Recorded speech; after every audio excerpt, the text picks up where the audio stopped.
স্থানীয় সরকার, পল্লী উন্নয়ন ও সমবায় মন্ত্রী মির্জা ফখরুল ইসলাম আলমগীর বলেছেন, সংস্কার নিয়ে সামাজিক যোগাযোগ মাধ্যমে ভুল তথ্য ছড়ানো হচ্ছে।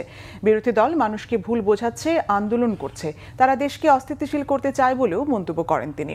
আগারগাঁওয়ে কৃষি বিশ্ববিদ্যালয়ের অডিটোরিয়ামে জিয়া পরিষদের চেয়ারম্যান ডাক্তার আব্দুল কুদ্দুসের স্মরণ সভায় ও দোয়া মাহফিলে তিনি এসব কথা বলেন। এলজিআরডি মন্ত্রী বলেন, ডাক্তার আব্দুল কুদ্দুস একজন অমায়িক মানুষ ছিলেন। তিনি জিয়াউর রহমানের সঙ্গে যুদ্ধ করেছেন, কিন্তু তাকে প্রাপ্য সম্মান দেয়া যায়নি।